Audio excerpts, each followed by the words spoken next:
Selamat malam pemirsa BMI Taiwan, berjumpa lagi dengan saya Fadilah dalam acara seputar berita edisi Jumat, tanggal 8 Januari tahun 2021 untuk mengabarkan informasi berita yang teraktual dan terpercaya, yang kami rangkum dalam seputar berita malam ini. Polda Metro Jaya berencana memanggil pihak Bandara Soekarno-Hatta untuk dimintai keterangan terkait tertangkapnya 3 tersangka yang memalsukan hasil tes swab PCR.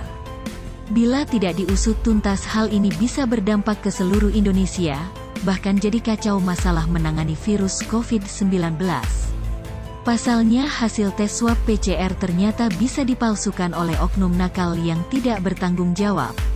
Dilansir Kompas.com tanggal 8 Januari tahun 2021, ketiga tersangka berinisial MFA, EAD, dan Mais ditangkap di lokasi berbeda, yakni Bandung, Bekasi dan Bali pada tanggal 1 Januari tahun 2021. Hasil pemeriksaan, rupanya Mais beserta 2 rekannya pernah menggunakan hasil swab palsu saat hendak ke Bali, berangkat dari Terminal 2 Bandara Soekarno-Hatta. Pelaku lolos dari pemeriksaan. Nanti akan kita tanyakan ke sana.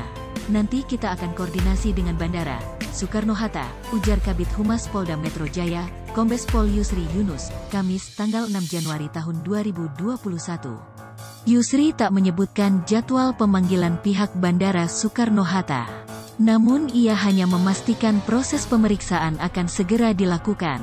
Pastinya akan kita lakukan ambil keterangan saksi ke depannya, ucap Yusri.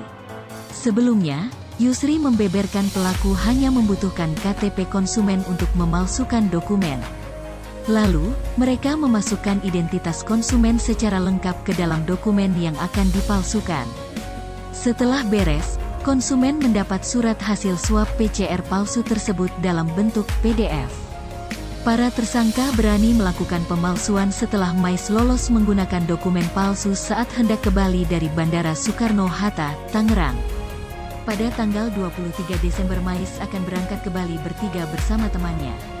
Saat itu, ada ketentuan memakai tes PCR H2. Lalu ia mengontak temannya di Bali, kata Yusri. Yusri menegaskan, Mais mendapat ide untuk pemalsuan dokumen dari rekannya di Bali yang saat ini masih dalam pengejaran. Mais bertemu rekannya di Bali, tawarkan bisnis palsukan swab PCR ini. Ditanggapi EAD, kemudian EAD ajak MFH, coba promosikan lewat akunnya medsos MFH, katanya. Namun, penawaran hasil tes swab palsu itu diketahui Dr. Tirta yang kemudian mengunggah tangkapan gambar melalui media sosial. Saat itu, MFH langsung menghapus postingan penawaran itu untuk menghilangkan jejak. Kata Yusri, baru sejam terbaca Dr. Tirta ini yang kemudian diunggah di akun Dr. Tirta, MFH lalu hapus akunnya. Ketiga pelaku berstatus mahasiswa, salah satunya jurusan kedokteran.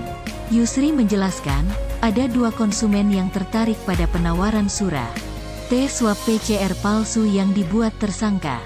2 konsumen tersebut telah membayar Rp650.000 melalui salah satu rekening dari 3 tersangka. Kata Yusri, tersangka mematok Rp650.000, karena kita ketahui di Bandara Soekarno-Hatta sekitar Rp900.000. Jadi Rp650.000 kali 2. Konsumen sudah membayar pas ramai, dia melarikan diri dan surat tidak diambil.